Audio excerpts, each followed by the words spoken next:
네, 잠시 후 행복한 아침에서는 국민의 공분을 산 사건, 사고를 들여다보는 분노 유발자들 준비되어 있고요. 네, 그리고 똘똘한 자산 관리 비법, 머니 이어집니다. 저희는 잠시 후에 다시 돌아올게요.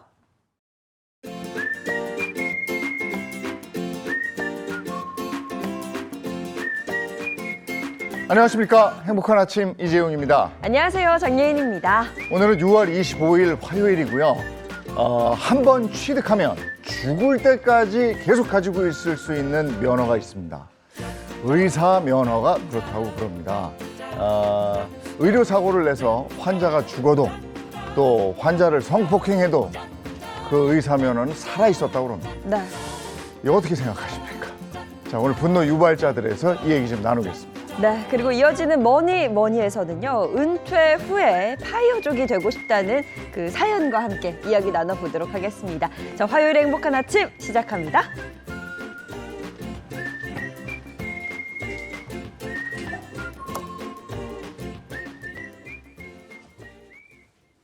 화제 이슈를 발빠르게 전해드리는 모닝 브리핑부터 시작하겠습니다. 이고은 변호사와 함께합니다. 어서 오세요. 안녕하세요. 안녕하세요. 네, 첫 번째 이슈부터 전해주시죠. 네, 첫 번째 이슈는요. 어제 오전 경기 화성시 소재 1차 전지 제조업체인 아리세 공장에서 대형 화재가 발생했다는 소식입니다.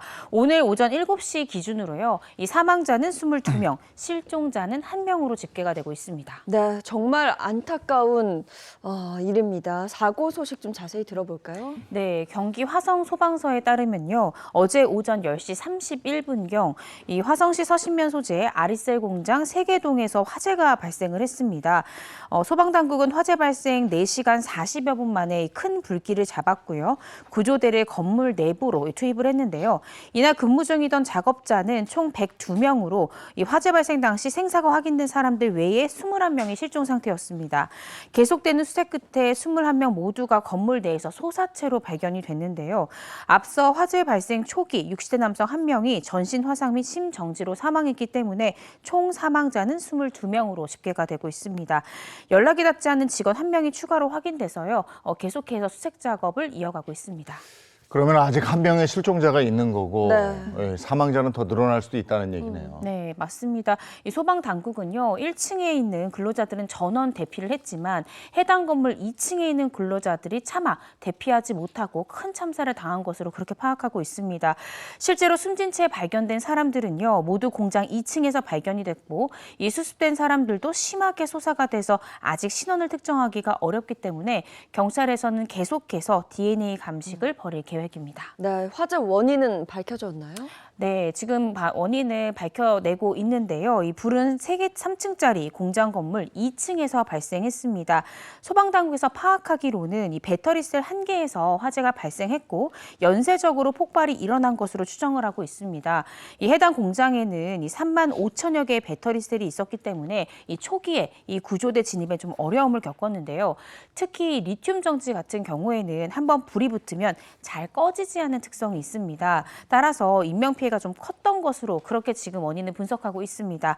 정부는 중대본을 가동해서 범정부적인 이 대응에 나설 계획입니다. 대부분이 외국인 노동자 피해자가 그렇다고 그러고 네. 그리고 이제 피해 규모가 더 늘어날 것 같아서 더더욱 안타깝고 그렇습니다. 자, 다음 이슈 전해주시죠. 네, 요즘 길을 걷다 보면요, 바로 이 벌레를 많이 보실 수 있을 것 같은데요. 알죠. 다름 아닌 러브버그입니다. 이 폭염과 잦은 비로 인해서 올 여름 유난히 더 기승을 부리는 이 러브버그와 각종 해충들 때문에 이색 아르바이트까지 나왔다고 합니다. 네, 얼마 전에 그 북한산 정상을 주답한 말도 안 나요. 네. 러브버그 정말 좀 놀랐습니다. 보면서 이재용 아나운서 생각이 나기도 했고요. 네. 아니 도대체 이게 무슨 일이에요? 아무래도 지금 서울에서 역대 가장 이른 이 열대야가 온 만큼 무더위가 좀 빠르게 찾아왔습니다. 그러다 보니까 야열대 기후에서 서식하는 러브버그 또한 급격히 늘어났다라고 하는데요. 이 말씀하셨듯이 지난 21일 이 각종 SNS에는 이 북한산 등산을 갔다가 러브버그가 들러붙어서 피해를 봤다라는 등산객들의 영상 영상이 다수 올라왔습니다. 지금 보시는 것처럼 이 영상에는요, 이 등산객들의 모자나 옷, 이 가방 등에 보시면 러브버그 막 다닥다닥 붙어 네. 있잖아요. 여러 마리가 때를 지어서 달라붙어 있는 모습들이 담겨져 있습니다. 해충은 아니지만 그래도 장소와 상관없이 출몰하기 때문에 각종 지자체에서는요, 이 러브버그 없애기에 골머리를 앓고 있습니다. 러브버그뿐이 아니고 이 여름이 되면은 각종 벌레, 너무 해충 많죠. 정말 이 벌레 너무 싫어하는 사람들 참 힘들다 그러거든요. 네. 그리고 아까 이색 아르바이트가 등장했다고 그랬는데 네. 그건 뭐예요? 이 중고거래 플랫폼을 보시면요. 일당 10,000원에서 30,000원까지 걸고 러브버그 잡아주실 분 구한다. 이런 글들이 심심치 않게 올라와 있습니다. 러브버그 퇴치법을 공유해달라. 이런 글까지 올라오고 있는데요. 또 바퀴벌레 잡아주실 분 구한다. 가둬놓고 있는데 좀 처리해달라. 이런 글들도 수시로 올라오고 있습니다. 가정에 방문해서 실제 우리 방역 서비스를 하는 한 방역업체 관계자는 작년 여름보다 이 바퀴벌레 방역 건수가 체감상 2배 정도 많다라면서 일시 방역뿐만 아니라 정기 방역 문의도 늘었다라고 밝히기도 했습니다. 아니 벌레도 그렇고 모기도 그렇고 점점 늘어나는 것 같아요. 그러니까요. 예. 괴롭습니다. 자, 다음 미션 해주시죠. 네, 다음 이슈는요. 13살의 여중생과 이 성관계를 맺은 명문대생이 이 징역 4년의 실형이 선고됐다라는 소식입니다. 재판 과정 내내 이 명문대생 같은 경우에는 나는 피해자가 이렇게 어린지 몰랐다. 그리고 성추행이나 이런 성범죄 저지르지 않았다라고 부인했지만 재판부는 피고인의 주장 내용 받아들이지 않았습니다. 자, 우선 이게 어떻게 된 일인지 자세히 좀 전해주세요. 네, A 씨 같은 경우에는요, 이 지난해 10월에 이 SNS를 통해서 이 알게 된 당시 13살의 B양과 공동주택 옥상에서 성관계를 했습니다. 그리고 엘리베이터에서 강제추행된 혐의로 이제 기소가 되고 재판을 받게 됐는데요. 재판부에서는 범행 전후에 피해자가 굉장히 구체적이고 자세하게 진술을 하고 있고 또 아파트 CCTV에 녹화된 이 범행 직전과 직후의 이런 상황들이 피해자의 진술과 정확히 맞아떨어진다라고 봤고요. 따라서 피해자가 미성년자인지 몰랐습니다라는 피고인의 주장은 받아들이기 어렵다라면서 피고인은 이 범행 내용에 대해서 부인을 했지만 재판부는 공소사실을 모두 인정을 해서 유죄를 선고했습니다. 아니 그리고 녹음 파일을 이용해서 무슨 여중생의 부모를 협박했다. 이건 무슨 얘기입니까? 사실은 이 명문대생이 범죄 전과가 없었겠죠. 초범임에도 불구하고 징역 4년이 선고됐던 건요. 그만큼 피고인의 죄질을 재판부가 나쁘게 봤던 겁니다. 왜 나쁘게 봤냐 말씀해 주셨듯 이 녹음 파일이 문제가 됐었는데요. 알고 보니 A씨는 자신이 처벌받을 것을 두려워해서 예상을 했고 대비를 했는데요. 이 피해자 여중생에게 나는 성인이다라는 내용의 원고를 읽게 했습니다. 그리고 이걸 녹음을 시킨 다음에 피해 사실을 알고 찾아온 이 피해 학생의 부모에게 들려주면서 당신 딸도 처벌될 수 있다. 이렇게 협박까지 한 것으로 알려졌습니다. 이에 재판부는 소위 명문대생으로 인정을 받는 만큼 높은 사회적 책임감과 윤리의식을 갖춰야 되지만 피해자로 하여금 나이를 속인 것처럼 연기하게 하지 않았냐. 이런 부분 재질이 굉장히 나쁘다라고 재판부는 봤습니다. 또 잘못을 추궁하는 피해자 부모에게 오히려 형사처벌 가능성을 언급한 이 뻔뻔함, 가증스러움 보였다라고 질타하기도 했습니다. 공부를 어떻게 잘해가지고 좋은 대학을 들어간 모양인데 네. 이 친구가 이렇게 커가지고 진짜 좋은 사회적인 지위까지 갔으면 더 많은 피해자가 생길 수도 있는 거 아닙니까? 네. 네. 자 다음 이슈 전해주시죠. 네, 요즘 길거리 걷다 보면 외국인 관광객들 크게 늘었잖아요. 실제로 이 지난 4월에 한국을 찾은 이 중국인 관광객 수가 41만 명이 넘어섰다고 합니다. 이 지난해 같은 달 대비해서 3배 가까이 늘어난 수치인데요. 그런데 이 중국인 관광객들이 자주 찾는 것으로 알려지는 제주도의 이 한 편의점에서요. 중국인 관광객들이 남기고 간 쓰레기 때문에 또 골머리를 앓고 있다고 합니다. 지금 이고은 변호사 뒤에 나온 이 사진만 보더라도 정말 충격적입니다. 어느 정도라는 거예요? 저러고 갔다는 얘기 아니에요? 네, 이렇게 갔다는 건데요. 최근 온라인 한 커뮤니티에는 사진이 하나 올라왔는데 보시는 것처럼 이 편의점 테이블 가득 지금 보시면 다 먹은 라면 용기를 저렇게 쌓아놨어요. 사람이 앉을 수도 없는 거죠. 심지어 쓰레기통까지 가득 차서 더 이상 쓰레기를 넣을 수조차 없는 상태가 고스란히 사진에 담겼습니다. 그리고 일부 쓰레기는요, 이 아이스크림 냉동고 위까지 흩어져 있고 외부 쓰레기를 가지고 와서 버리고 간 듯한 그런 모습까지 포착이 됐습니다. 얼마 전에 중국인 관광객 아이가 제주도에서 그 길 한복판에서 대변 보는 거 나왔었잖아요. 사진 봤었죠. 네. 아, 왜들 이러죠? 그러니까요. 모든 국민들이 공분하고 있습니다. 그런 가운데 이 서경덕 성신여대 교수 역시나 이 중국인 관광객의 추태가 제주에서 끊이지 않고 있다라면서 이를 계속해서 방치하게 되면 제주도의 이미지까지 함께 추락할 수밖에 없게 된다 이렇게 우려를 표했습니다. 서 교수는 중국인 관광객들에게 관광 매너 안내 책자를 배포하고 관련 영상 제작하는 등 이 다양한 자구책을 마련해서 향후 꾸준한 캠페인을 펼쳐 나가야 된다라는 점을 밝혔습니다. 그 자국의 이미지가 안 좋아지잖아요. 그죠? 네. 중국인 관광객, 우리도 그렇게 얘기하잖아요. 뭐 개똥이 관광객, 말똥이 관광객이라고 안 하고 네. 그냥 중국인 관광객. 그렇죠. 관광객 빼면 뭐예요? 중국인. 중국이 이렇게 될 거 아니에요. 참. 자, 여기까지 하겠습니다. 이고은 변호사와 함께했습니다. 고맙습니다. 고맙습니다.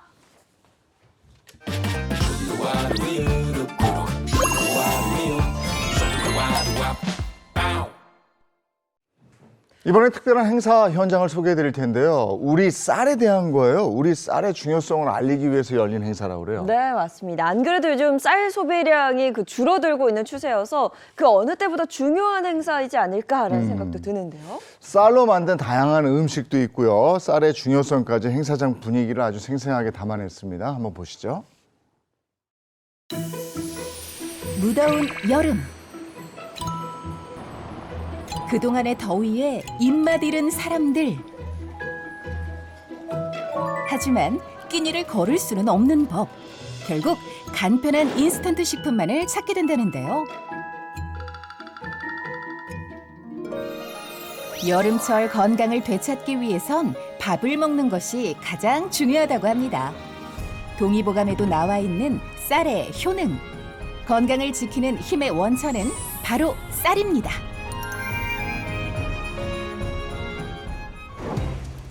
쌀 요리를 맛있게 먹기 위해 찾아간 곳. 선생님 안녕하세요. 쌀로 할 수 있는 요리 쉽게 알려드릴게요. 쌀 요리의 핵심은 맛있는 밥.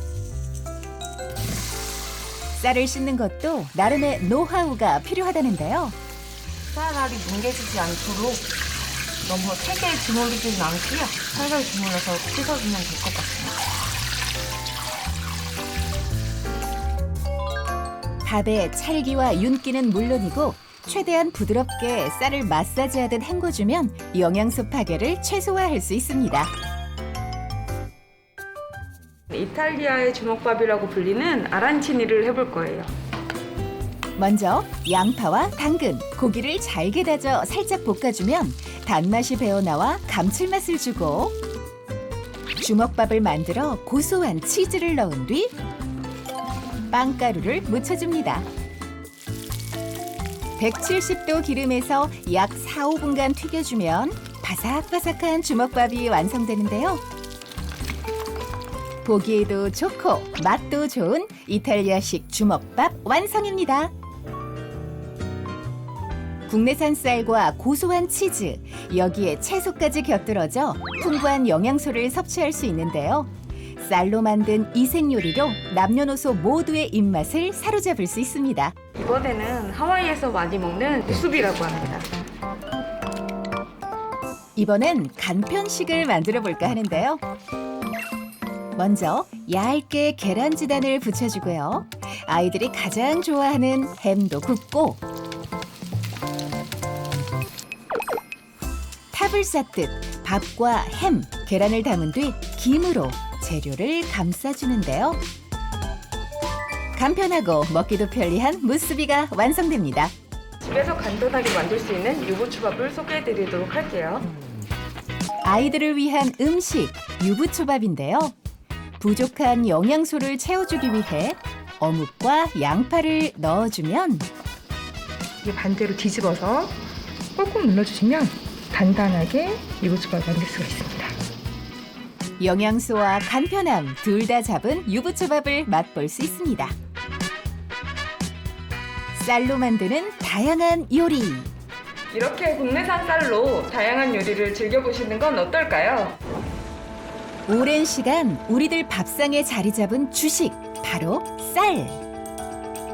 하지만 언젠가부터 비만의 원인이 쌀밥 때문이라는 인식이 강해졌는데요. 1인당 연간 쌀 소비량도 매년 역대 최소치를 경신하고 있습니다. 특히 하루 한 끼는 국수나 라면, 시리얼 등 인스턴트 식품으로 때우면서 쌀 소비량은 계속해서 감소하고 있는데요. 하지만 쌀에는 비타민 B3, B6 등 다양한 영양분이 함유돼 있어 에너지를 제공해줄 뿐만 아니라 청소년기 학생들에겐 기억력 향상에 도움을, 성인들에겐 체지방 축적을 막아 비만은 물론 성인병 예방에도 좋다고 합니다. 국내 쌀을 알리기 위해 열린 행사가 있다기에 찾아간 곳. 여기는 뭐 하러 온 거예요, 친구? 요리 배우려고 왔어요. 어떤 요리 배우는 거예요? 쌀을 이용한 국내 쌀의 소비 촉진을 위해 쌀을 활용한 요리 수업이 열렸다고 합니다. 쌀 소비가 점점 줄어들고 있어 여러 곳에서 많은 걱정을 하고 있고 특히 농민들의 걱정이 심화됩니다. 쌀에 관련된 요리 교실을 열어서 쌀의 중요성과 가치성 그리고 쌀의 효능에 대해서 알리고자 이 요리 교실을 개최하게 되었습니다. 궁중에서 먹었던 그런 궁중 떡볶이를 한번 해보려고 해요. 이곳에선 아이들이 직접 국내 쌀을 활용해 요리를 배우고 쌀의 중요성을 일깨울 수 있다는데요. 근데 이 정도면 당근에 써놓은 게 아니라 당근 주스를 만드는 것 같은데 왜요? 안 잘려요. 안 잘려요? 서툰 솜씨지만 아이들의 표정은 잔뜩 들떠 보이기까지 합니다. 내 친구들 포함해 유독 부러운 것 같네요. 괜찮은 거예요? 아니요? 안 괜찮은 거예요? 두꺼우면 더 맛있잖아요. 어느새 맛있게 만들어진 아이들표 궁중 떡볶이. 보기만 해도 정성이 가득 느껴지는데요. 어때요? 맛있어요. 맛있어. 맛있지? 떡볶이 맛이 진짜 진하게 나요. 고소하고요. 떡이 쫀득쫀득해요. 쌀을 많이 먹으면 쌀밴드스가 되고요. 쌀을 많이 먹어서 사람들에게 쌀을 많이 알리고 싶어요. 9월까지 다양한 쌀 요리를 선보일 예정이랍니다. 아이들과 우리 가정에서 쉽게 따라할 수 있는 그런 요리들을 좀 준비를 해봤고요. 쌀 소비에 더 많은 그 사람들이 관심을 좀 가졌으면 하는 그런 바람으로 우리 아이들과 요리를 준비하고 있습니다. 무더운 더위, 우리 쌀을 알리기 위해 쌀 요리를 가득 싣고 찾아간 곳. 바로 충남에 위치한 어느 대학교인데요. 학업과 더위에 지친 학생들을 위해 준비했다고 합니다. 국내 쌀로 만든 다양한 음식들이 이곳 밥차에 있다는 소식을 듣고 학생들이 직접 찾아왔는데요.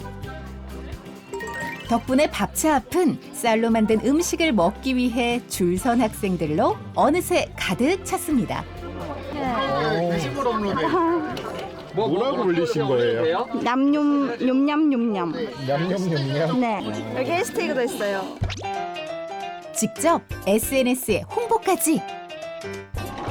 학생들은 우리 쌀로 만든 맛있는 음식을 먹어 즐거운 추억을 쌓고 우리 쌀의 가치와 소중함을 일깨울 수 있었다는데요. 간편식은 좀 몸에 안 좋은 느낌이 많이 드는데 이렇게 밥을 먹으면 몸이 건강해지는 느낌을 받고 있습니다. 뭐 다른 햄버거나 인스턴트 먹기에는 속이 뭐랄까 더부룩한데 쌀 먹으면 더 든든해지니까 더 좋은 것 같아요. 맛도 좋고 건강에도 좋은 우리 쌀. 한국에는 밥심입니다.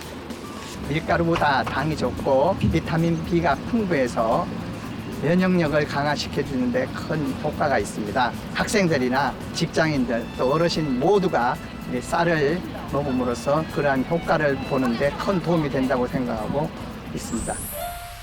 건강을 지키는 힘의 원천 쌀. 오늘 식탁에 맛있고 색다른 쌀밥 요리 어떠세요?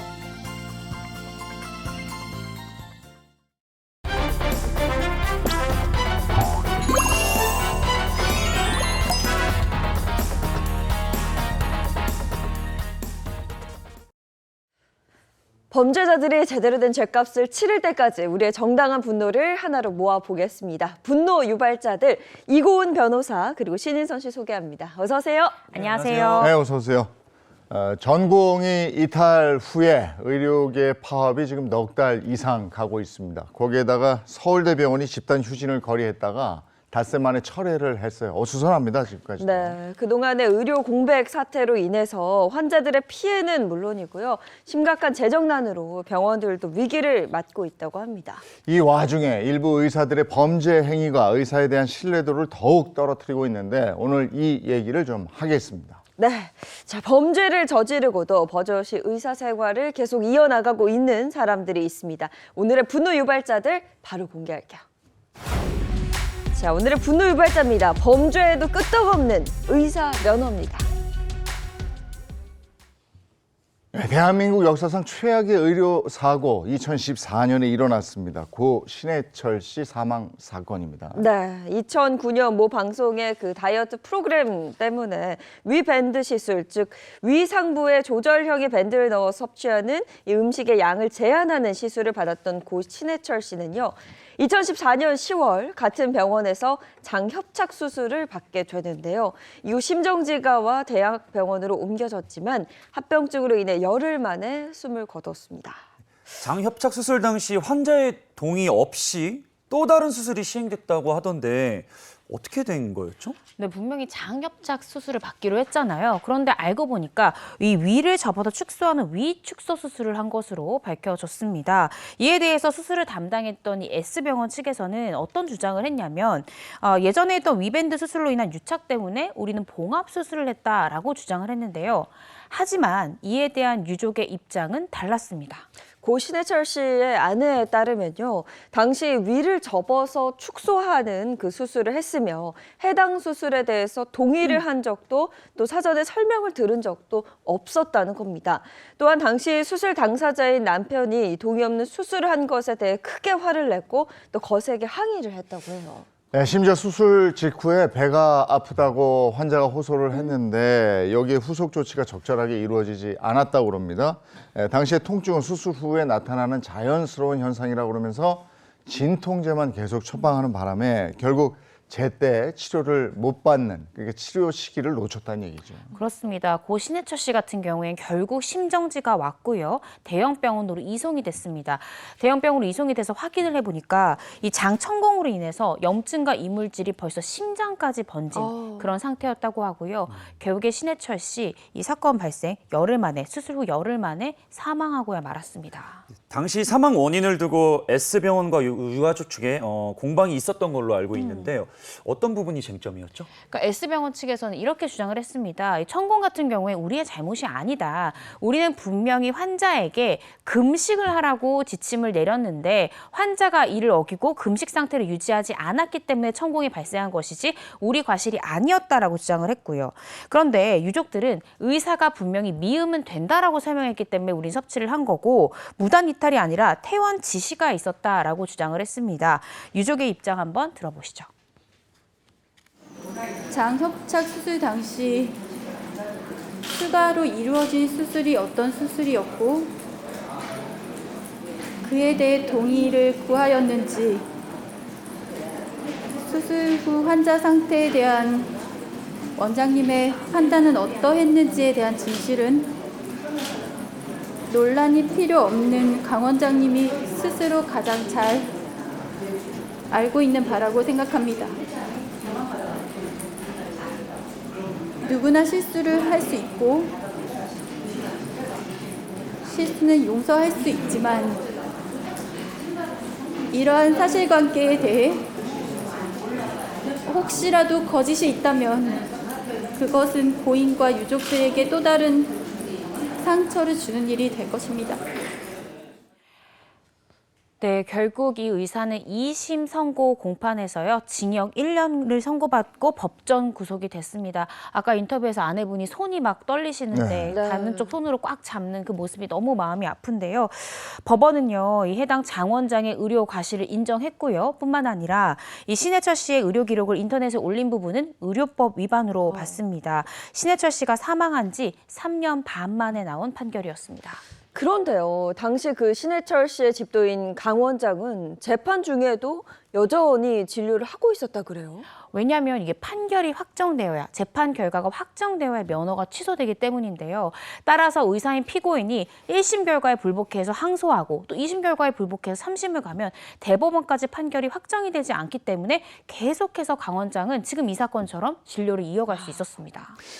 그러니까 그 재판 기간 동안 3년 동안 계속 진료를 본 거예요. 네. 근데 더 놀라운 것이 이 강 원장이라는 사람한테 수술을 받고 사망한 환자가 또 있었습니다. 2014년에 60대 남성의 심부 정맥 혈전 수술을 했는데 이때 혈관이 찢어져서 과다출혈이 일어나요. 그런데 강 원장은 환자 본인하고 보호자 동의도 없이 개복을 했고 수술 도중에 엉뚱한 맹장을 잘랐습니다. 이야. 이 환자는 혼수 상태에 빠졌다가 2년 뒤에 사망하게 되는데 네. 자, 유족의 말 들어보겠습니다.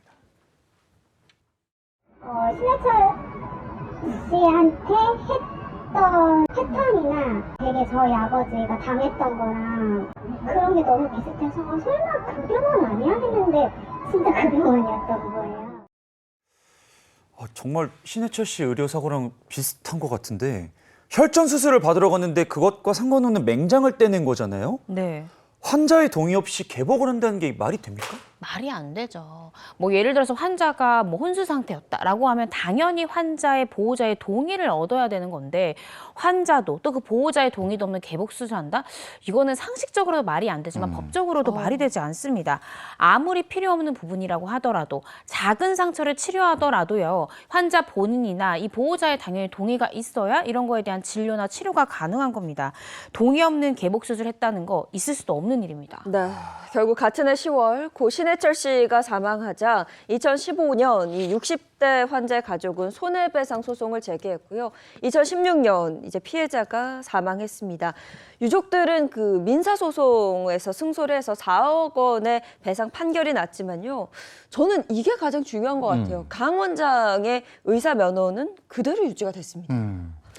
근데 또 놀라운 건 네. 이거 말고도 의료사고로 기소된 게 모두 3건이라고 그러는데 2013년에 여성 환자의 복부 성형수술을 시술하면서 지방을 과도하게 흡입하고 2015년에 외국인에게 위소매 절제술을 시도했다가 숨지게 한 혐의로 금고 1년 2개월이 2019년에 확정이 됐다고 합니다. 이거 참. 한 번 실수면은 뭐 좀 실수라고 할 수 있는데 여러 번 실수하면 이 사람은 의사를 하면 안 되는 사람이잖아요. 그러니까요. 사실 이런 레코드를 알면 누가 이 사람한테 수술을 받고 싶을까요? 근데 이 부분이 이제 문제가 됐는데 의사 면허 같은 경우에 결론적으로 말씀드리면 면허는 취소가 됐습니다. 아, 됐어요? 네. 의료법 65조에 따르면요. 이 그래요? 금고 이상의 형을 선고받은 경우에 보건복지부 장관이 의사 면허를 취소할 수 있습니다. 근데 고 신해철 씨 사건만 하더라도 이 실형을 선고받았고 법정 구속이 됐잖아요. 취소는 됐는데 문제는 뭐냐? 3년 후에 재교부를 신청할 수 있고 그렇게 해서 3년만 일단은 그 부분 의사로서의 그 영업을 중지하고 3년 후에 면허를 다시 받아서 개원을 해서 진료를 할 수 있다. 이 부분이 맹점입니다. 그래요. 이게 그 음주운전 같은 경우도 취소됐다가 재발급 받으려면 경찰청이 심의를 받아야 되지 않습니까? 네. 의사 면허는 그런 게 없나요? 그러니까 면허가 취소된 의료인은 일단 보건복지부에 면허 재교부를 신청을 하고요. 그러면 이 보건복지부 산하에는 이 등록을 내줄까, 재교부를 해줄까를 심의하는 이 소심의위원회가 있습니다. 여기서 심사를 거쳐서 면허를 다시 재교부를 받을 수 있는데요. 문제는 의사 같은 경우에, 의료인 같은 경우에는 이 재교부 신청을 무제한으로 할 수 있다라는 거예요. 그러니까 내가 이거에 발급 거부가 돼도 계속해서 재교부를 신청할 수 있다는 점에서 방탄 면허 아니냐라는 부분이 여기 나오는데요. 이런 문제들 때문에 복지부는 향후에 이 재교부 신청 횟수를 좀 제한하는 방향으로 법 수정을 검토하고 있습니다. 아니, 재교부도 재교부인데 재교육은 안 시키나? 이거 의사가 의사 일을 3년을 안 했는데 그리고 와서 또 수술. 야, 이거 끔찍한데요. 네. 이거 완전 특혜도 이런 특혜가 없는데 어쨌든 이 반복되는 의료 사고에도 의사 면허는 계속 살아 있다는 겁니다. 맞습니다. 3년 지나면 또 한다는 얘기예요. 네. 그리고 야, 이번에는 또 이런 걸 알고 이런 면허 요걸 이용해서 범죄를 저지른 사건이 또 있었어요. 네, 관련해서 이야기 좀 나눠보도록 하겠습니다. 얼마 전 온 국민을 공분하게 한 롤스로이스 사건, 여기에도 법을 어긴 의사가 있었습니다. 마약에 취한 운전자가 길 가던 20대 여성을 덮쳤고 중태에 빠져 의식을 회복하지 못한 지 석 달 만에 숨을 거둔 사건이었죠. 당시 가해자 신 씨가 이 마약을 투약하고 운전한 것이 알려지면서 해당 마약을 투약한 의사 연모 씨도 수사를 받게 됐는데요. 뭐 자세한 내용을 좀 전해주시죠. 네, 이 롤스로이스를 운전했던 운전자 신 씨 같은 경우에는요, 사고 당일 이 시술을 빙자해서 인근 성형외과에서 프로포폴 등 이 향정신성 의약품을 2차례 투약한 것으로 알려졌는데요. 이 사고 당시에 의사의 연모 씨랑 말을 맞추고요, 이 약물 처방했던 진료 기록을 허위로 작성했고 일부 기록은 또 심지어 무단 삭제까지 했습니다. 그런데 당시에 의사 연모 씨를 조사를 하면서 수사기관에서는 이 의사의 휴대폰을 뺏어서 포렌직을 돌린 거예요. 포렌직을 해보니까 충격적인 범행이 드러났습니다. 다름 아니라 이 의사 연모 씨의 휴대폰에는요, 마취에 취한 채 의식을 잃고 있는 여성 환자들의 음부를 포함한 나체 사진이 다수 발견이 됐습니다. 의사 휴대폰에 환자의 나체 사진이란 대체 무슨 일이 있었던 겁니까? 이 연모 원장이 알고 보니까요, 그동안 자신의 병원에 방문했던 일부 여성 환자들에 대해서 수면성 마취제를 주입을 하고요. 주입 후에 깊게 잠에 빠져들자 이 성기와 은밀한 신체 부위 등을 총 544회 몰래 촬영하고요. 심지어 25차례 간음하기까지 했습니다. 그중 일부 피해자에게는 중간간한 혐의까지도 받고 있습니다. 야, 이건 의사가 아니네요. 의사 아니죠. 아니, 이러니까 수술실에 CCTV 달자 이런 얘기 나오는 거 아닙니까? 이 환자들은 아무것도 모른 채 이런 지경을 당한 거 아니에요? 네, 맞습니다. 경찰의 연락을 받고서야 이제 피해 사실을 알게 됐다고 하는데요. 정말 안타까운 건 피해자 중 한 명이요, 너무나 큰 충격을 받은 나머지 스스로 생을 마감했다고 합니다. 그럼 살인자 아니야? 저 롤스로이스 사건 아니었으면 이 의사의 범행도 영원히 묻혔을 뻔했는데 그러네. 피해자는 계속 생겼을 거고요. 그러니까요. 이 의사가 했던 불법 행위가요, 한두 가지가 아니었습니다. 한번 차례대로 짚어보겠습니다. 일단 의사의 불법 행위 첫 번째는 치료 목적 이외에 프로포폴 등을 처방했고요. 두 번째는 마취 상태의 여성을 불법 촬영, 성폭행까지 했고요. 또 세 번째는 면허를 대여해서 자격정지가 돼서 알고 보니 지난해 보건복지부로부터 이 자격정지 6개월 처분을 받은 상태였습니다. 따라서 올 4월 7일까지 이 의사는 의사면허가 정지된 상태였습니다. 면허가 정지된 상황이면 의료행위 하면 안 되는 거 아닙니까? 그렇죠. 이 면허 정지 기간이었기 때문에 의료행위를 해서는 안 됐음에도 불구하고 불법적으로 이런 끔찍한 의료행위를 계속해서 벌여왔던 겁니다. 마약류 불법 처방한 혐의 심사에서 인정하셨습니까? 롤스로이스 사고 죄책감은 안 느끼시나요? 죄송합니다. 네, 결국 이 의사 같은 경우에는요, 지난 13일 1심에서 징역 17년을 선고받았습니다. 1심에서 인정된 성폭행 1건, 유사 성폭행 6건, 강제추행은 96건, 카메라 불법 촬영은요 544회였습니다. 야, 이거 정말. 검찰은 염 씨에 대해서 성범죄 재범 위험성이 너무도 높다면서 위치 추적 전자장치 부착, 그러니까 우리가 흔히 전자발찌라고 하죠. 전자발찌 부착이 필요하다라고 구형을 했지만 재판부에서는요, 보호관찰 5년은 받으라고 명령하면서도 이 전자발찌 부착 명령은 기각을 했습니다. 아니, 그러면 이자는 징역 17년이 확정됐어요. 그럼 형을 살고 나와요. 네. 그러면 또 3년 있다가 의사면허 재신청하면 또 살아요, 의사면허가? 그게 문제입니다. 네, 그러니까 실형을 진짜 그렇다는 얘기예요? 네, 진짜로 그렇습니다. 야, 물론 뭐 심사를 이래? 거쳐야 되지만 재교부 신청을 이 의사는 이제 복역 기간을 마치고 나오면 이미 이제 해당 실형을 받고 3년 이상이 흘렀기 때문에 면허 재교부를 복지부에 신청을 할 수 있고요. 심사를 거쳐서 재교부가 상당하다라고 인정하면 재교부할 수 있습니다. 야, 이게 좀 아닌 것 같아요. 이게 다시 의사를 못하게 해야지. 전자장치도 기각했고 17년 뒤에 또 의사 가운이 있고 그러면 그렇죠. 범죄를 또 저지를지 모르는 아니, 거죠. 죄질이 이렇게 안 좋은데 범죄자인데. 범죄자도 이게 보통 범죄자입니까 이게 지금? 카메라 불법 촬영이 544회였습니다. 야, 뭐. 아, 이거 정말 충격적인데요. 심지어 그런 의사 면허 자격 정지를 받는 경우도요, 극히 미미하다고 합니다. 관련해서 좀 살펴보시면 성범죄로 검거된 의사의 수가 매년 이것도 놀라요. 평균 160명에 달하고요. 최근 5년간 성범죄를 저지르고 검거된 의사는 총 717명이었습니다. 최근 5년간 비도덕적 진료 행위 자격 정지 현황을 보시면 비도덕적 진료 행위로 자격 정지가 된 의사는 단 64명, 64명에 불과했습니다. 그마저도 이 성범죄가 명시된 처분 사유는 5건이었으며 모두 자격 정지 1개월. 이었다고 합니다. 아, 이게 말이 되는 겁니까? 성범죄인데요. 네. 이게 난 진짜 네. 야, 이거 어이가 없습니다. 어이가 없어요. 이것뿐이 아니에요. 사람을 살해한 후 시신을 유기한 의사가 이거 진짜 의사도 아닙니다. 2012년 불법으로 약물 주사를 놓은 여성이 사망하자 그 시신을 한강변에 버린 의사. 와. 정말 큰 충격을 줬는데 화면 먼저 보시죠. 지난달 30일 늦은 밤 강남의 한 유명 산부인과 로비에 나타난 30살 여성 이모 씨. 다음날 한강공원 주차장 차 안에서 숨진 채 발견됐습니다. 자신이 불법 투약한 약물 때문에 호흡 정지가 와 숨진 이 여성을 의사는 자동차에 실어 한강공원 주차장에 유기했고요. 경찰 수사가 시작되자 자수했습니다. 이 의사는 우유 주사를 맞겠냐며 16차례 메시지를 주고받은 후에 여성을 불러내 11가지 약물을 포도당과 식염수에 섞어 투약을 했는데요. 이 약물 중에는 이 혈관 투약이 금지된 것부터 자발 호흡을 어렵게 만드는 약물까지 주의해야 할 약물들이 있었지만 그대로 투약이 됐습니다. 의사는 투약 후 성관계를 했고요. 이건 또 이후 뭐? 1시간 만에 여성이 숨졌다고 진술했습니다. 알고 보니 이 의사와 여성이요 내연 관계였다고 합니다. 그리고 한 1년 전부터 약물을 투여한 다음에 성관계를 맺어오곤 했다고 하는데요.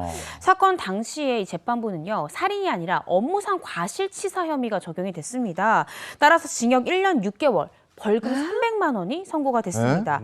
그리고 이 의사는 2014년 7월 의사 면허가 취소가 됐습니다. 불법으로 약물을 투여하고 사람 죽였고 사람이 죽었어요. 네. 죽었어요. 그리고 시신 유기까지 했어요. 근데 1년 6개월입니다.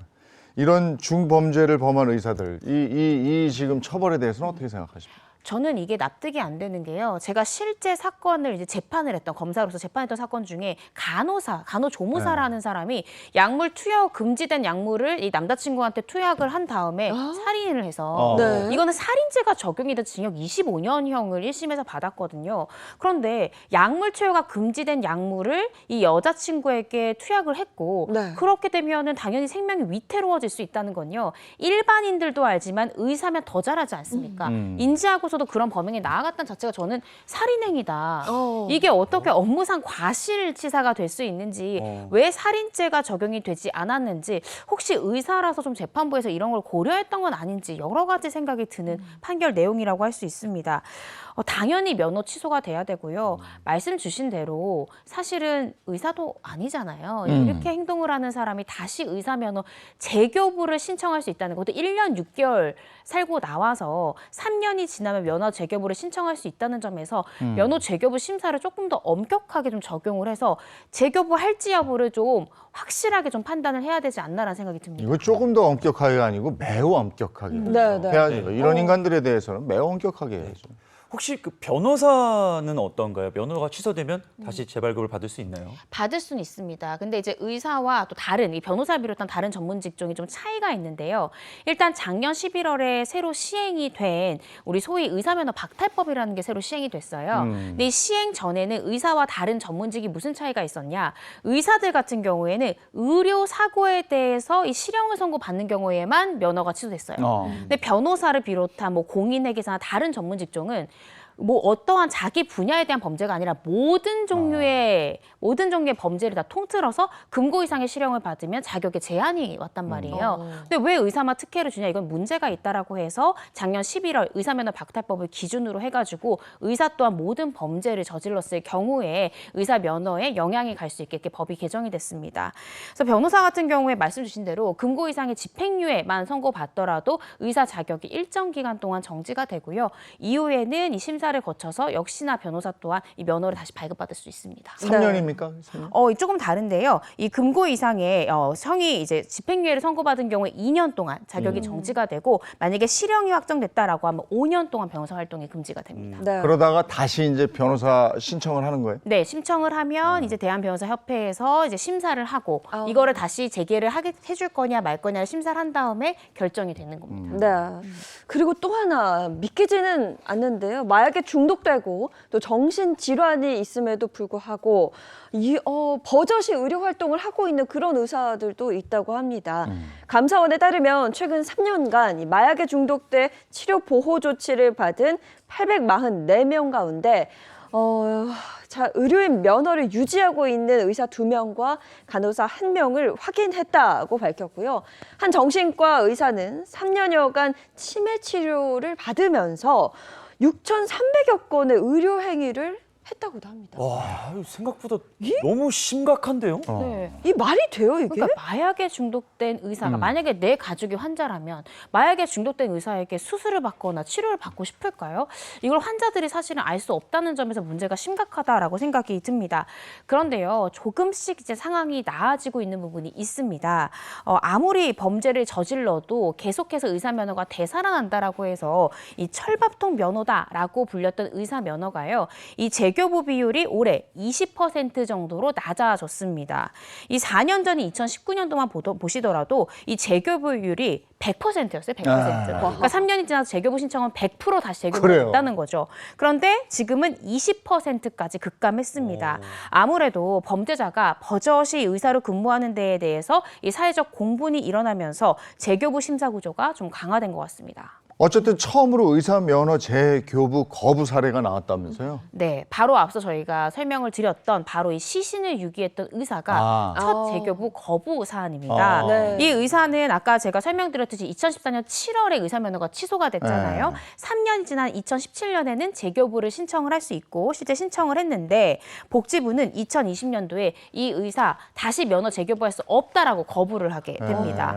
이 A 씨는 이에 불복해서 행정소송을 제기했지만 대법원에서는요, 의사의 면허 재교부 이 승인, 불승인 같은 경우에 정당하다라는 판단을 내렸습니다. 이후에도 계속해서 이 해당 시신유기 의사는 재교부를 계속 신청을 하고 있어요. 네. 아니 창피한지도 모르고 행정소송하고 재교부 계속 신청하고 이래요? 네. 근데 이건 진짜 엄격해지는 거는 정말 맞는 것 같아요. 네. 그러니까 재교부 신청해서 이게 탈락되고 이거 꼭 좀 해야 될 것 같은데요. 이런 자들을 어떻게 그리고 그거 해야 될 것 같아요. 이런 사람들은 공개해야지. 좀 그래서 알아야죠. 내가 환자로 그 병원에 갔는데 알고 가야 될 거 아닙니까? 그럼 아무것도 모르고 가서 멀쩡한 의사라고 생각하고 진료를 본다? 끔찍하지 않습니까? 그러니까요. 특히 네. 막 마약에 이제 어떤 마약에 중독됐다든지 아니면 어떤 이제 환자들에게 마취제를 주입하고 사실 그러니까요. 불법 촬영하는 의사한테 네. 어떻게 수술을 맡길까요? 네. 저도 이런 부분에 대해서는 사실은 공개가 돼야 된다라는 생각이 듭니다. 앞으로 면허 재교부 요건이 더욱더 강화가 된다고 합니다. 이 면허 취소 사유에 따라서 면허 취소 이후 최대 10년간 이 재교부 신청을 할 수 없게 되고요. 이 거짓이나 부정한 방법으로 면허 발급 요건을 취득한 경우 혹은 이 국가시험에 그렇게 부정한 방법으로 합격한 경우에는 아예 재교부가 안 되게 이제 바뀝니다. 또 속칭 의사면허 박탈법이 제가 아까 설명드렸듯이 작년 11월부터 시행이 되고 있는데요. 이 면허 박탈법 시행 전에는 의사가 의료사고로 인해서 의료법 위반이라든지 아니면 수술 과정 중에 환자가 사망하게 되면 업무상 과실치사상죄가 성립하죠. 이런 경우에만 의사 면허 취소가 가능했었는데 이제는 모든 범죄에 대해서 금고 이상의 형을 선고받으면 면허 취소가 된다라는 점에서 면허 취소 대상이 되는 범죄의 종류가 대폭 늘어났다. 이렇게 보시면 될 것 같습니다. 이렇게 법이 변화함에 따라서 사실은 이거는 의사 선생님들한테 저는 좋다고 생각이 드는 게 환자가 의사를 신뢰해야 의사들도 그럼요. 정상적인 진료가 가능하거든요. 네. 좀 환자 신뢰 회복에 좀 기회가 됐으면 좋겠습니다. 네, 뭐 일부긴 합니다만 국민의 한 사람으로서 정말 이런 의사를 다시 만나게 될까봐 뭐 두렵고 무서운 마음도 큽니다. 방금 말씀 주신 것처럼 강화된 이 제도가 의사에 대한 국민의 신뢰를 회복하는 계기가 되길 바랍니다. 저런 자들이 공부해가지고 의사가 되고 네. 죄송합니다. 변호사가 되고 사회 악이 되는 겁니다. 이거. 네. 네. 자, 오늘 좋은 말씀 고맙습니다. 고맙습니다.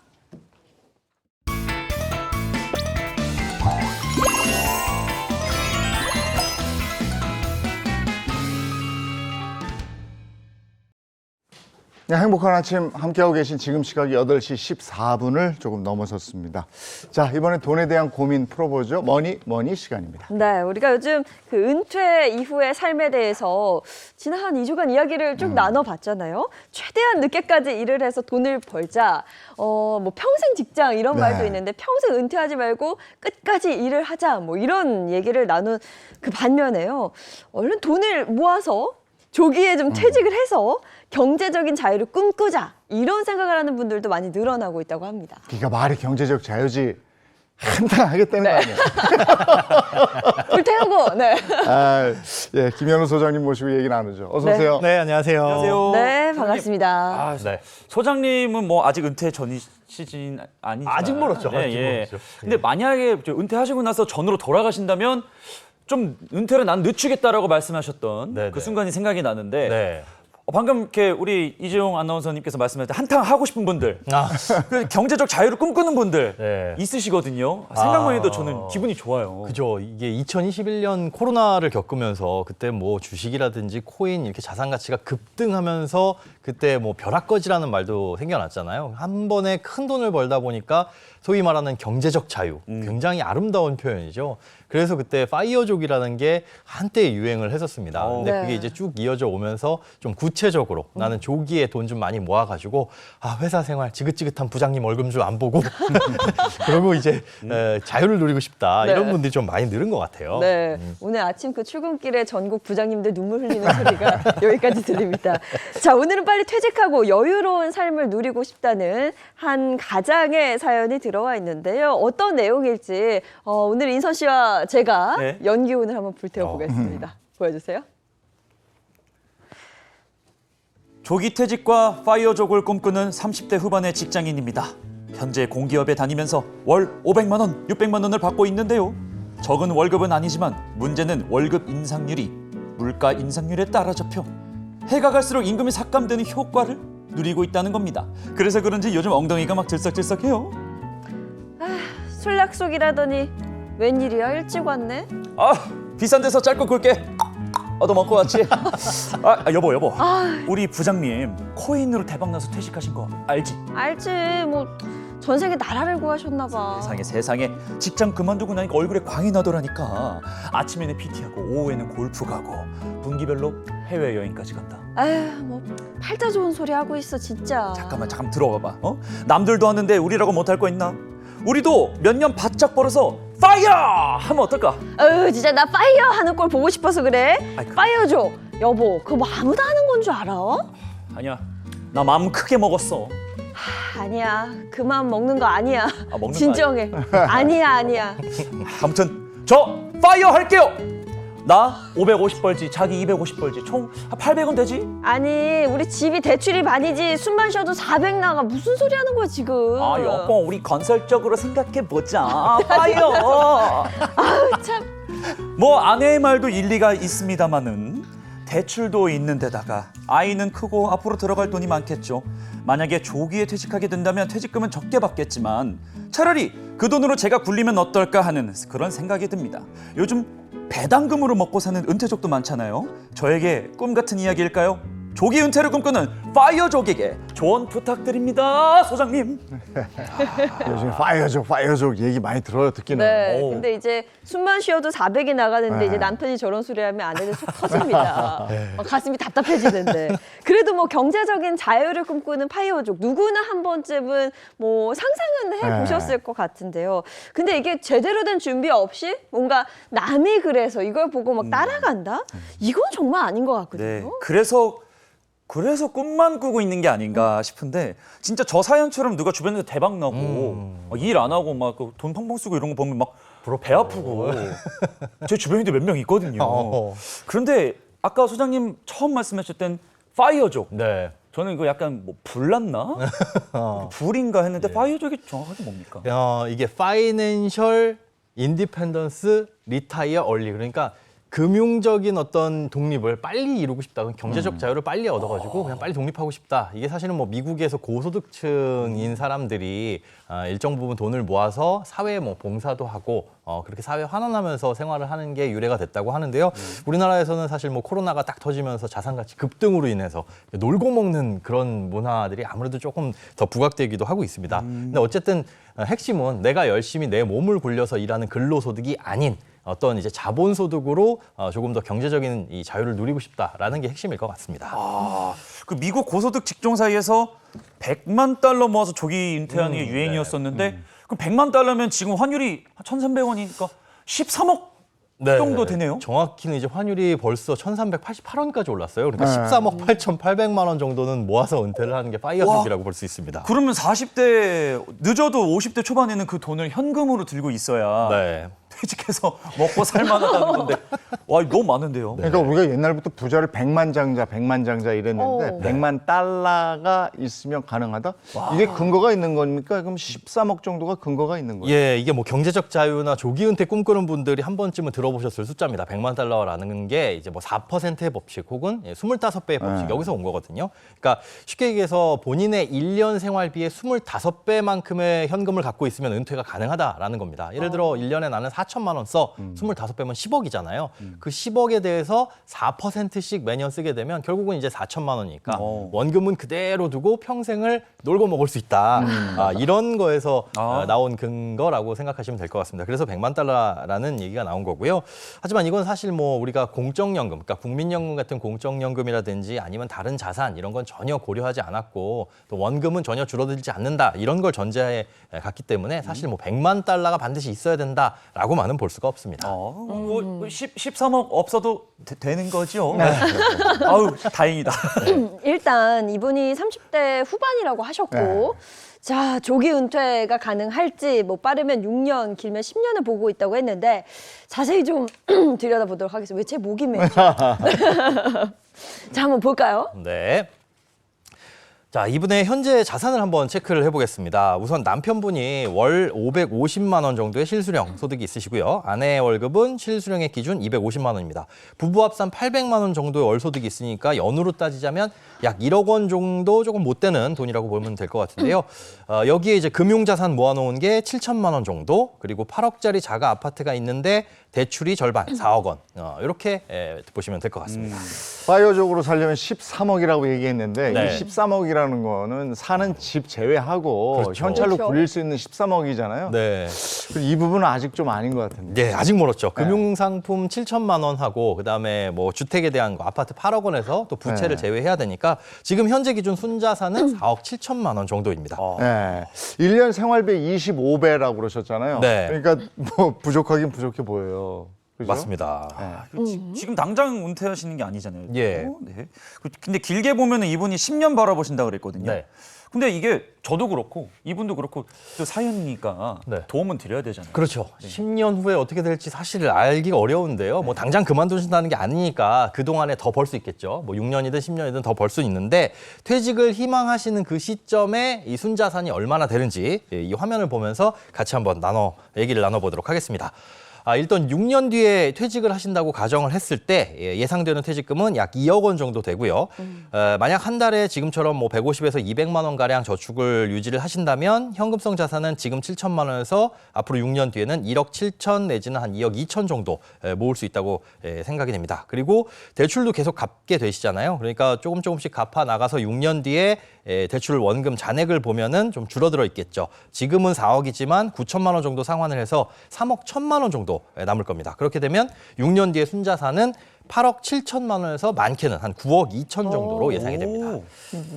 조기 은퇴가 가능하려면 그 연 생활비 25배라고 그랬으니까 네. 근데 일반 한 3인 가족 잡아도 한 400만 원 들 텐데 네. 그러고 보면은 1년에 한 5천만 원 정도 된단 말이에요. 그렇죠. 뭐 1년에 아이도 있고 뭐 이러면 5천 정도를 네. 생활비로 쓴다는 그렇지. 건데 25배를 하면요. 진짜 한 12억 5천만 원? 와. 뭐 13억 정도가 되긴 합니다. 정도? 예. 그러니까 13억을 쥐고 있어야 이제 파이어족을 해도 된다 뭐 이런 얘기잖아요. 네. 이 6년 뒤에 9억 원 전후로 모인다고 하셨는데 좀 모자랐는데 이것도 생활비 뺀 금액이잖아요. 그렇죠. 그때 가서 사실 이제 뭐 부동산 자산도 있으니까 이건 현금화할 수 없는 거고요. 그리고 우리가 이 숨만 쉬어도 매달 나가는 돈이 있잖아요. 진짜 맞아요. 가만히만 있어도 그렇게 생각한다면 그죠. 6년 뒤에 네. 퇴직은 좀 많이 어려워 보입니다. 그게 현실적인 상황이고 게다가 지금 기준에서 생활비보다는 앞으로 이제 자녀가 자라나게 되면 써야 될 돈은 훨씬 더 많으실 거예요. 그러니까 일단 최소로 필요한 생활비가 얼마 정도인지 이거부터 따져보셔야 합니다. 네, 정말 무서운 말이긴 합니다만 숨만 쉬어도 나가는 돈. 네. 자, 이 돈이 얼마나 되는지 한번 살펴볼게요. 네, 숨만 쉬어도 나가는 비용. 그러니까 고정 지출을 한번 살펴보겠습니다. 일단 교통비가 7만 원이네요. 그리고 기름값, 유류비 따로 15만 원, 또 보험료가 3인 가족 조금 많은 수준인데 45만 원 있죠. 뭐 관리비에 통신비 등등 모두 합했을 때 한 달에 221만 원이 나갑니다. 그리고 나머지는 이제 가족이 먹고 생활하는 비용인데 식비가 100만 원, 그리고 생필품이 한 20만 원, 아이 교육비가 50만 원, 그리고 각종 경조사비 10만 원까지 합하면 이것만 해도 또 180만 원이고요. 생활비만 400만 원이 넘고 여기에 대출 4억 원 있잖아요. 네. 원리금으로 한 달에 215만 원씩 상환하고 있는데 지금 이런 비용들을 다 합하면 한 달에 무조건 615만 원은 쓴다는 소리입니다. 615만 원이면 6, 20이 7,200에 8,000원 있어야 된다는 얘기네요. 예, 그 정도는 여유 잡아 있어야 된다는 거죠. 폰도 알뜰 폰 쓰시고 아이 교육비도 50만 원이면 요즘 추세에 비해서 많이 쓰시는 것도 아닌데 네. 아껴 써도 이만큼 나가면은 이거 표로 이렇게 보니까 아까 제가 연기한 것도 좀 약간 미안해지면서 왜 통장이 됐는지 알겠어요. 네. 통장이죠, 이러면 정말. 근데 아까 한 요 정도 추세면요. 아까 25배를 계산하면 네. 20억이 있어야 돼. 그 정도는 있어요. 20억이 있어야 되는데 아까 6년 동안 모았을 때 대출금을 뺀 순자산이 9억이 조금 안 되거나 조금 넘는다 이랬는데 네. 여기에 매달 615만 원을 제외해야 그렇죠. 네. 이게 순자산이 됩니다. 그렇죠. 그래서 만약에 6년 뒤에 이 상태에서 은퇴를 해버린다라고 가정을 했을 때 집 같은 것도 전부 현금화 시킨다고 하더라도 한 12년 정도 쓰면은 모으고 있던 자산이 모두 다 소진됩니다. 그때부터는 제로가 된다는 거죠. 소장님 말씀대로 6년 네. 뒤엔 40대 중반에 은퇴를 해서 12년을 쓰면 돈이 한 푼도 남지 않는다는 네. 말씀인데 국민연금도 개시되기 전이고 그렇죠. 진짜로 퇴직하면 안 되실 것 같은데. 뜯어말려야 됩니다. 자, 그러면 뜯어 말리기 전에 네. 기간을 좀 늘려볼게요. 아까 그렇죠. 6년에서 10년이라고 말씀하셨으니까 네네. 그럼 10년으로 잡고 10년간 모을 경우에는 어떻게 되는지 궁금합니다. 네, 화면을 보면서 이것도 설명을 드리겠습니다. 아무래도 조금 더 나아지기는 하실 거예요. 일단 계속해서 대출금은 갚아 나가시겠죠? 그러면 아파트 이 8억 원 중에 대출이 4억 원이었는데 계속 갚으니까 10년 뒤에는 2억 5천만 원 정도 대출 잔액이 남을 거고요. 또 맞벌이를 계속 하신다는 가정하에 현금성 자산도 늘어나서 이것도 한 3억 원 전후로 모일 것 같습니다. 퇴직금도 당연히 늘어나겠죠. 이때 퇴직하게 되시면은 이때도 한 3억 원 정도의 퇴직금을 받을 수가 있을 거고요. 그러면 10년 뒤에 이 가족의 순자산은 11억 원 이상이 될 수 있을 것으로 예상이 됩니다. 조금은 나아졌습니다. 이것도 안 될 거 안 될 거 같아요. 같아요. 한 달에 아닌데, 지출이 이거. 네. 615만 원, 네. 650만 원. 이거 안 되죠. 그렇죠. 만약에 이제 파이어족을 꿈꾸면서 이렇게 지금 우리가 먹고 살기에도 팍팍한데 빨리 조기 은퇴하자라고 조르시는 분이 있다면 이렇게 차근차근 계산을 해서 논리적으로 반박을 해주시면 좋을 것 같고요. 10년 뒤에 은퇴한다고 했을 때는 한 15년 정도면 갖고 있는 자산이 모두 다 소진이 됩니다. 그러니까 아까 말씀드린 대로 6년 뒤에 퇴직은 절대 안 될 것 같고요. 다만 이제 최소 10년 그리고 그 뒤로 퇴직 시점을 조금만 늦춘다면은 지금부터 조금 잘 허리띠를 졸라매시면 가능도 할 것 같습니다만 전제 조건은 소비도 지금보단 줄이셔야 되고 또 투자도 활발하게 하셔야 됩니다. 가장 큰 돈 중에 네. 8억 원 집 중에 4억 원이 대출이라고 하셔가지고 그렇죠. 이 집에 대한 대출이 좀 커서 부담이 되실 것 같아요. 맞습니다. 이게 지금 현재 기준으로 215만 원의 원리금을 상환하고 있는데 이건 그대로 가거든요. 그래서 중간에 이 대출금을 좀 줄이는 것도 핵심이 될 수가 있습니다. 집을 팔아가지고 대출 원리금을 상환하는 게 일단 첫 번째 방법일 텐데요. 뭐 예를 들어서 6년 후쯤 됐을 때 대출금을 제외하면 집은 한 5억 원 정도 순자산이 남아있죠. 그러면 이 집을 팔아서 5억 원짜리 집으로 이사를 갈 수 있다는 뜻입니다. 그럼 대출은 제로가 되는 거니까 한 달에 215만 원 내던 게 전혀 부담이 안 되겠죠. 아니면 뭐 6, 7억 정도의 집으로 이사를 가면서 한 1억에서 2억 정도 대출을 받는다. 그러면 이제 대출 원리금 상환액이 지금 215만 원이지만 그때 가서는 한 50만 원에서 100만 원으로 확 줄어드는 거고요. 뭐 또 한 가지 방법은 지금 살고 있는 집을 그때 가서 뭐 월세로 전환을 한다. 그리고 이제 본인은 전세로 가는 것도 방법입니다. 그러면 월세 보증금으로 대출을 일부 갚고 또 전세 대출을 받아가지고 거주를 하는 것도 방법이기는 한데 다만 이거는 그때 당시에 이제 월세 시세라든가 수요 그리고 전세 대출 규제 이런 부분들을 보고 판단을 해야 되니까 여러 가지 선택지 중에 이것도 하나에 들어간다 이렇게 생각을 해주시면 될 것 같네요. 아니 근데 지금 보니까 집도 줄이라고 하셨고 네. 앞서 소비도 줄이라고 하셨거든요. 그렇습니다. 파이어족이라는 게 은퇴 이후에 내가 좀 즐기면서 편하게 살고 싶다인데 자꾸 줄이면 네. 이게 정말 진정 즐길 수 있는 게 있나 이런 생각이 좀 들기도 합니다. 네. 그리고 마지막에 이제 사연 주신 분께서 노후에 배당금을 받으면서 생활하고 싶다 뭐 이런 얘기도 했는데 이것도 좀 짚어볼까요? 제가 아까 그 말을 했었죠. 네. 와이프한테 배당금 최후의 수단을 썼었는데 근데 배당금으로 노후보내기 배당금으로 뭐 월급 받기 뭐 이런 걸 제가 많이 봐가지고 정확하게 배당금이 뭡니까? 좀 궁금하긴 해요. 이게 가능할지. 일부 이제 가능하다라고 말씀하시는 분들도 계세요. 이제 꾸준한 현금이 나오는 게 이 배당금이라고 볼 수가 있는데 배당금은 쉽게 얘기해서 기업의 이윤을 주주들에게 나눠주는 겁니다. 우리가 뭐 떡볶이 장사를 한다. 그럼 그 이윤을 사장님이 다 가져가지만 그 떡볶이집을 동업을 한다 그러면 동업자가 나눠 가지겠죠. 주식을 갖고 있다라는 게 그 회사의 주주고 그 회사와 동업을 하는 개념이니까 회사의 이윤이 많이 나오면 이 배당금을 가져가는 건데 주가가 크게 오르지 않더라도 꾸준하게 이윤을 낼 수 있는 기업이라고 한다면은 이런 기업들의 주식을 사 모았을 때 꾸준한 이 배당 소득을 얻을 수가 있는 겁니다. 아유, 근데 여기서 또 주식 얘기하니까 좀 위험할 것 같다는 생각이 또 드는데 배당만 생각하면 모르겠는데 또 하나 리스크가 계속해서 주식까지 사 모아야 된다 이런 얘기 아니에요? 맞습니다. 이게 계획을 잘 짜셔야 되는데 이 대출금까지 한 달에 615만 원의 생활비를 쓰고 계신데 10년 후에는 또 얼마의 생활비를 쓰게 될지는 모르는 거죠. 자녀가 자라면서 훨씬 더 많은 이 생활비를 쓰게 되실 거고요. 돈도 많이 쓰고 싶고 은퇴도 빨리 하고 싶고 이건 사실 두 마리 토끼입니다. 둘 중에 하나는 포기를 하셔야 되는데 여기에 이 주식 투자까지 조금 공격적으로 하신다. 그럼 리스크가 더 추가가 될 수도 있거든요. 그러니까 일단은 상황이 어떻게 될지 모르니까 한 달에 한 500만 원 정도의 여윳돈을 받기 위해서 어떻게 해야 되는지 한번 대략적인 계획을 세우고 진행을 해보시는 게 좋을 것 같습니다. 그럼 소장님 말씀대로 한 달에 500만 원 배당을 받기 위해서는 얼마가 있어야 됩니까?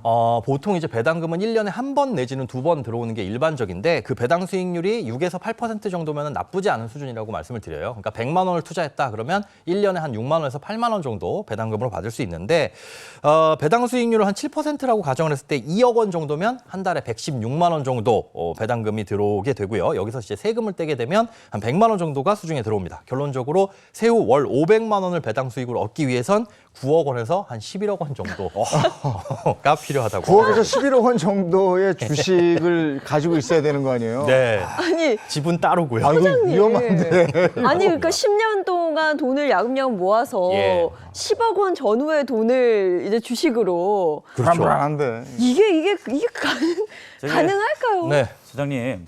조금씩 사면 되잖아요. 조금씩. 아직 아니 늦지 남편 않았잖아요. 정신 차리세요. 뭘 사야 되는지만 조금씩 갑자기 뭔지만 얘기해줘요. 조금씩 사 모으는데 9억 원, 10억 원까지 마련하려면 굉장히 또 오래 걸리겠죠. 네. 사실 그래서 말씀드리고 싶은 건 이 배당금으로 순수하게 한 달에 500만 원씩 받는다 이런 거는 사실 굉장히 어렵고 또 위험하기도 합니다. 그런데 배당금을 그래도 안정적으로 받고 싶다라고 한다면 그 금액보다도 대상이 중요한데요. 아무래도 국내 주식보다는 미국 기업들이 좀 배당을 많이 해주는 편입니다. 그래서 이제 미국에 있는 기업들에 대해서 투자를 하시는 게 좋은데 난 미국 기업 잘 몰라라고 하시면 배당을 많이 해주는 그 기업들을 모아가지고 이 투자를 할 수 있게끔 만든 펀드라는 것도 있고 아니면 이제 주식시장에 상장돼 있는 ETF라는 것들도 있거든요.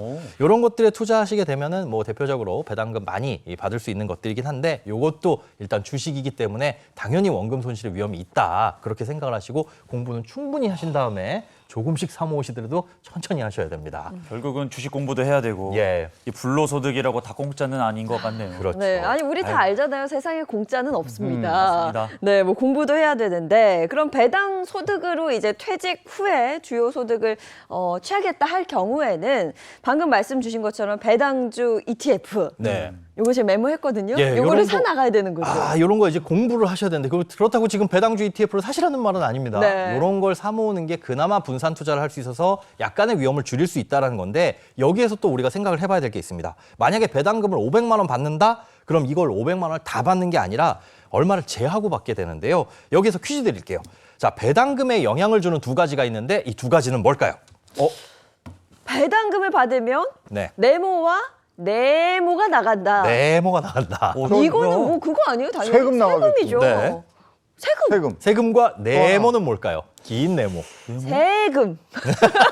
많은 세금이 세금은 나갑니다. 알겠는데 또 네. 하나가 뭐가 나가죠? 뭐예요 그게? 잘 정신이 모르겠는데. 나가나요? 한번 네. 정답 볼까요? 공개해 주세요. 건강보험료가 나가요. 네. 배당금을 받으면 세금과 건강보험료가 나간다. 배당금에서도 건강보험료가 나가요? 영향을 미칩니다. 이 배당금은 금융소득으로 분류하기 때문에 세금과 건강보험료에 큰 영향을 미칩니다. 건강보험료는 몰랐는데. 그러게. 네. 보니까 이제 직장인들은 뭐 세금이 빠져나간 네. 이후에 실수령액만 받다 보니까 세금에 대해서는 좀 무뎌지는데요. 네. 방금 말씀하신 그 배당금에 대한 세금 우선 이게 어느 정도나 되는 거예요? 네, 일단 세금에 대해서 먼저 설명을 드릴게요. 우선 세금은 배당소득세에 대해서 이자소득과 마찬가지로 15.4%의 원천징수가 됩니다. 그러니까 받을 때 이미 이걸 공제하고 받는다는 거죠. 이게 100만 원을 받을 때 15만 4천 원 떼고 받는다. 나머지 돈만 받게 되는데요. 하지만 이런 배당금과 다른 금융 상품에서 오는 뭐 이자, 뭐 다른 배당금 이런 것들을 전부 다 합쳤을 때 연간 2천만 원을 초과하게 되면 그때부터는 얘기가 달라집니다. 이 금융소득 종합과세 대상자가 돼서 그때부터 누진세율로 세율이 높아지거든요. 누진세율 이 과표 기준을 보자면요. 만약에 배당금 3천만 원을 받는 경우에는 배당금에서 15.4%를 뗀 이 462만 원이 세금으로 원천징수가 되고 내 통장에 꽂히는 돈은 2,538만 원이 들어옵니다. 그런데 사실 이 2,538만 원을 종결이 되는 게 아니라 2천만 원은 15.4%를 떼는 게 맞지만 이 1,000만 원 3천만 원 중에 1,000만 원에 대해서는 15.4가 아니라 종합소득세율로 과세하고 종합소득세 신고를 해야 된다는 거죠. 그러면 다른 종합소득이 없다면 네. 가장 낮은 보니까 6.6% 이 세율이 적용이 되는 거예요? 그럴 것 같지만 실제로 금융소득이 이미 2천만 원 있었기 때문에 2천만 원에서 1,000만 원 붙은 3천만 원 요 세율이 적용이 되는 겁니다.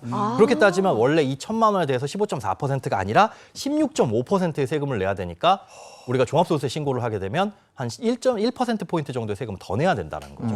그러니까 2천만 원의 이 배당소득이 넘어가게 되면 그때부터는 세율도 확 올라간다. 금융 이자 소득이 2천만 원 이상이면 네. 그 우리가 종합소득세 신고할 때 예. 그거군요. 그러니까. 그때 연금, 국민연금이든 뭐든 이런 소득까지 다 합쳐가지고 세율이 높아지게 되니까 이것도 고민을 하셔야 되는 거죠. 야, 이게 아까 보니까 10억이 넘는 돈으로 한 달에 500만 원 배당 수익을 얻게 된다고 해도 예. 건강보험료 가져가는 돈 떼는 40만 네. 원 정도. 네. 이게 그냥 마냥 이렇게 해서 될 일이 아니네. 맞습니다. 건보료도 지금 이 소득으로 잡히기 때문에 사실 금융소득 종합과세하는 건 무관하게 이 이자와 배당소득이 연간 1,000만 원을 넘어가게 되면 그때부터 다 소득으로 잡히거든요. 근데 네. 1,000만 원을 초과했을 때 초과분만 잡는 게 아니라 전액을 소득으로 잡습니다. 그러니까 실제로 한 500만 원 정도 배당 수익이 생긴다라고 한다면 이 중에 40만 원 정도는 건보료고요. 앞서 말씀드린 세금도 내야 되고요. 그러니까 직장 다니면서 배당금 받는 거는 직장 건강보험 가입이 되어 있기 때문에 큰 부담이 없을 수도 있는데 네. 은퇴하신 다음에 이렇게 배당금을 받는다라고 한다면은 실제로 비용은 많이 나갈 수 있습니다. 그리고 실제 내가 은퇴를 하면서 이렇게 배당 소득만으로 살고 싶다라고 한다면은 포기해야 될 것들이 굉장히 많이 있거든요. 아이 교육을 위해서 뭐 비싼 학군지에 집을 얻는다든가 넓은 집을 얻는다는 거는 조금 어려울 수 있으니까 그런 부분들은 현실적으로 생각을 하셔야 됩니다. 네, 뭐 파이어족 가능하다면 뭐 본인이 즐긴다면 뭐 다 좋은데 저는 그냥 개인적으로는 40대 이후에 너무 젊은데 아무 일을 안 한다? 저는 개인적으로 상상이 잘 안 되는 거예요. 우리가 이제 휴가 계획 짜고 이러는 분들 많으실 텐데 휴가가 즐거운 이유는 참 힘들게 열심히 일했기 때문이거든요. 그렇죠. 맞아요. 네. 근데 매일 놀면서 휴가 가면 그 아무 의미 없어요. 일을 하면서 네. 돈도 벌고 어느 정도 이렇게 윤택하게 생활하고 이런 구조를 그리는 게 좋을 것 같아요. 네, 참 여러 가지 생각을 하게 만드는 네 그런 오늘 머니였습니다. 두 분 오늘도 고맙습니다. 네, 감사합니다. 자, 오늘 날씨 한번 알아보겠습니다. 마지원 기상캐스터 나와주세요. 네, 상암동에 나와 있습니다. 어제 곳곳으로 황사 섞인 흙비가 내렸는데요. 대기 확산이 원활해지면서 현재 먼지는 거의 해소된 상태고요. 영남에서만 오전 한때 공기가 탁하겠습니다. 출근길 날씨부터 살펴봅니다. 현재 내륙을 중심으로 안개가 껴있는데요. 시야가 다소 답답한 만큼 조심히 이동하셔야겠습니다. 오늘 고기압의 영향으로 전국이 맑겠습니다. 다만 밤부터 영동에는 소나기가 지날 텐데요. 양은 5mm 정도로 많지는 않겠습니다. 오늘 수도권과 동해안에서는 바람이 강하겠습니다. 초속 15m 안팎의 강풍이 예상되니까요. 안전사고 발생하지 않도록 대비하시기 바랍니다.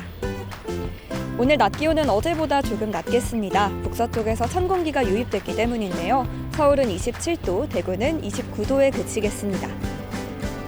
내일은 정체전선이 다시 북상합니다. 주중에는 주로 남부와 제주에 비를 뿌리겠고요. 주말에는 전국에 비가 내릴 전망입니다. 날씨였습니다. 어제는 그래도 저녁엔 바람이 부니까 좀 괜찮더라고요. 네, 오늘 새벽에도 네. 저 나오는데 바람이 정말 선선하다는 말이 맞을 정도로 바람이 좀 네. 좋았거든요. 근데 또 기온은 금방 오르니까요. 건강 관리 잘 해주셔야겠습니다.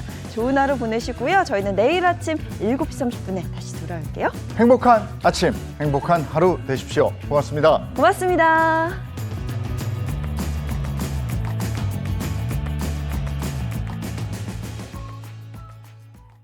채널 A